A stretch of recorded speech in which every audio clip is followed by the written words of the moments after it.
வணக்கம் நண்பர்களே. நம்ம பிக் மை ஸ்டாக்ஸ் சேனலுக்கு உங்களை ரொம்பவே உற்சாகமா வரவேற்கிறேன்.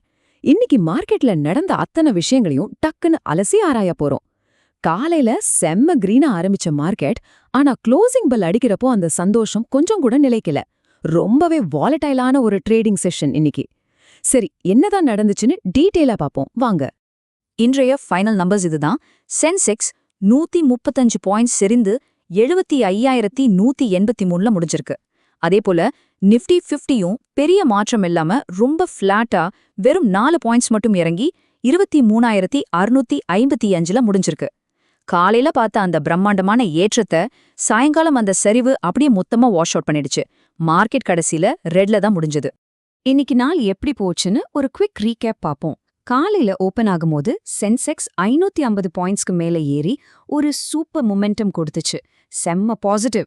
ஆனா மத்திய நேரத்துல நிஃப்டி கரெக்டா 23,800 அப்படிங்கிற ரெசிஸ்டன்ஸ் லெவல்ல ஒரு பெரிய தடைய ஃபேஸ் பண்ணுச்சு. அப்புறம் என்ன, எக்ஸ்பைரி நாளோட வாலட்டிலிட்டி கூடவே ப்ராஃபிட் புக்கிங், இது ரெண்டும் சேர்ந்து மார்க்கெட்டை அப்படியே தலைகீழா திருப்பி இண்டெக்ஸை சல்லுன்னு கீழே இழுத்துட்டு வந்துருச்சு. ஓகே, இப்போ இதுக்கெல்லாம் என்ன காரணம்னு கொஞ்சம் ஆழமா பாப்போம். மேக்ரோ பிரஷர்ஸ், அதாவது மார்க்கெட்டை ஆட்டி படைக்கிற அந்த கண்ணுக்கு தெரியாத சக்திகள் என்னென்ன? காளைகளை இன்னைக்கு எது இவ்ளோ தூரம் பயமுறுத்துச்சு? முக்கியமா 4 விஷயங்கள். ஒன்னு, ஆர்பிஐ மறுபடியும் வட்டி விகிதத்தை உயர்த்துமோ அப்படிங்கிற பயம் மார்க்கெட்ல பரவியிருக்கு. ரெண்டாவது, பிரெண்ட் கச்சா எண்ணெய் கொஞ்சம் கூட இறங்காம பிடிவாதமா $105 நிக்குது. அப்புறம் பலவீனமான உற்பத்தி, PMI டேட்டா மற்றும் அமெரிக்கா ஈரான் இடையிலான டென்ஷன். இந்த இன்ஃப்ளேஷன் மற்றும் ஜியோபொலிட்டிக்கல் பயங்கள் தான் இன்னைக்கு மார்க்கெட்டை ரொம்பவே கீழே இழுத்துச்சு. இப்போ இங்க ஒரு முக்கியமான கான்செப்ட் இருக்கு, தி இம்பாசிபிள் ட்ரினிட்டி. அதாவது ஒரு சென்ட்ரல் பேங்க் பணப்புழக்கம், வட்டி விகிதம் மற்றும் கரன்சி மதிப்பு, இந்த மூணையுமே ஒரே நேரத்துல கண்ட்ரோல் பண்றது கிட்டத்தட்ட முடியாத காரியம். ரூபாய் மதிப்பு டாலருக்கு நிகரா 97 நெருங்கினப்போ அதை காப்பாத்த RBI $5 பில்லியன் ஸ்வாப் செய்ய வேண்டிய ஒரு கட்டாயம் வந்துச்சுன்னு மார்க்கெட் எக்ஸ்பர்ட் குணால் வாலியா கரெக்டா சுட்டி காட்டுறாரு. இதை கேட்டு நாம உடனே பேனிக் ஆகணுமா? கண்டிப்பா தேவையில்ல. இது இந்திய பங்குகளுக்கான ஒரு வேல்யூவேஷன் ரீசெட் தானே தவிர ஸ்ட்ரக்சரல் பிரேக் டவுன் கிடையாது அப்படின்னு குணால் வாலியா ரொம்ப தெளிவா சொல்றார். அதிக எண்ணெய் விலையால வந்த ஒரு சாதாரண நார்மலைசேஷன் பேஸ் தான் இது. அதனால மார்க்கெட் ஒன்னும் மொத்தமா சரிஞ்சிடல அப்படின்னு அவரை நமக்கு ஒரு பெரிய தைரியத்தை கொடுக்கறார். சரி, இப்போ செக்டர் வைஸா பாப்போம். இன்னைக்கு யாரு வினர்ஸ், யாரு லூசர்ஸ், ஒரு குவிக் ஸ்கோர் கார்டு இதோ. இன்னைக்கும் ரியல் எஸ்டேட் மற்றும் ஸ்மால் கேப்ஸ் மார்க்கெட்ல ஹீரோக்களா ஜொலிக்கிறாங்க. தொடர்ந்து 3வது நாளா இதுங்க லாபத்துல ஸ்ட்ராங்கா நிக்குது. ஆனா இது அப்படியே இன்னொரு பக்கம் ஒப்பிட்டு பார்த்தா FMCG மற்றும் IT துறைகள் ரொம்பவே தடுமாறிட்டு இருக்கிறத உங்களால பார்க்க முடியும். இந்த செக்டர்ஸ் இன்னைக்கு கொஞ்சம் பிரஷர்ல தான் இருந்துச்சு. இப்போ இந்த டேட்டாவை கவனிங்க, ரொம்ப சுவாரஸ்யமான விஷயம் இது. 2:1 அப்படிங்கிற இந்த நம்பர் தான் இன்னைக்கு ஹைலைட். மார்க்கெட் நம்பர்ஸ் என்னதான் கீழே இறங்கி இருந்தாலும் BSE advance to decline ratio ரொம்பவே பாசிட்டிவா இருந்துச்சு. அதாவது சரிஞ்ச பங்குகளை விட ஏறின பங்குகளின் எண்ணிக்கை கிட்டத்தட்ட 2 மடங்கு அதிகம்.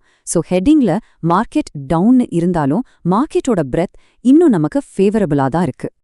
இப்போ ஸ்பாட்லைட் செக்மெண்ட்க்கு வருவோம். இன்னைக்கு எந்தெந்த பங்குகள்ல அதிக ஏற்ற இறக்கம் இருந்துச்சுன்னு பார்ப்போம். லார்ஜ் கேப் பங்குகள்ல இன்னைக்கு பெஸ்ட் மற்றும் வர்ஸ்ட் பெர்ஃபார்மர்களை ஒப்பிட்டு பார்த்தா மார்க்கெட் மைண்ட் செட் புரியும். கிராசிம் இண்டஸ்ட்ரீஸ் ஸ்ட்ராங்கான Q4 ரிசல்ட்ஸ் கொடுத்ததால அசால்ட்டா 6.4% ஏறிருக்கு. ஆனா ஜூபிலன்ட் ஃபுட்வொர்க்ஸ் தன்னோட எதிர்கால வளர்ச்சி பத்தி ரொம்ப எச்சரிக்கையா கைடன்ஸ் கொடுத்ததால மார்க்கெட் அதை கடுமையா தண்டிச்சு 7.8% கீழே இறக்கிருக்கு. ஃபியூச்சர் அவுட்லுக் எவ்வளவு முக்கியம்னு இதுல இருந்து தெரியுதில்ல. இன்னைக்கு மார்க்கெட்ல பட்டைய கிளப்புன பிரேக் அவுட் வின்னர்ஸ் இவங்க தான்.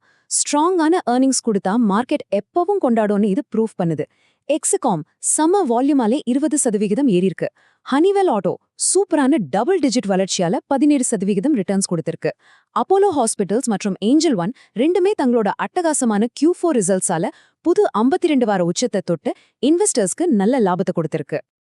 அதே சமயம் இன்னைக்கு தடுமாறின முக்கிய பங்குகளை கவனிச்சா பாஷ் ஓட ஃபிளாட் அவுட்லுக் மற்றும் எல் நினோ ரிஸ்க் காரணமா அந்த ஸ்டாக் 4.5% சரிஞ்சிருக்கு.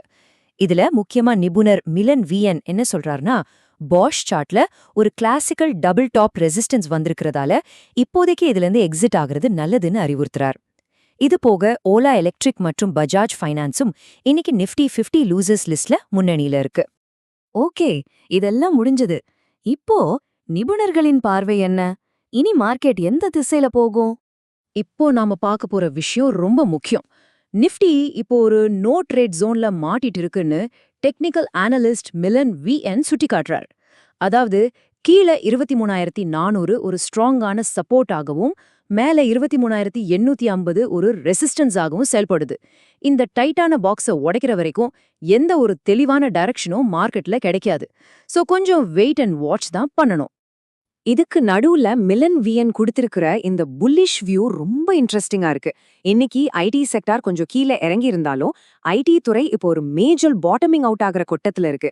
அதனால முன்னணி ஐடி பங்குகளை இப்போ கொஞ்சம் கொஞ்சமா அக்யூமுலேட் பண்ண தொடங்கலாம் அப்படின்னு அவர் சொல்றாரு. லாங் டேர்ம் இன்வெஸ்டர்ஸ்க்கு இது ஒரு நல்ல வாய்ப்புன்னு அனலிஸ்டுகள் பாக்குறாங்க. இறுதியாக உங்களை யோசிக்க வைக்கிற ஒரு கேள்வி. காளைகள் தங்களோட முழு பலத்தையும் திரட்டி இந்த 23,800 ரெசிஸ்டன்ஸ நாளைக்கு உடைச்சு மேல போகுமா?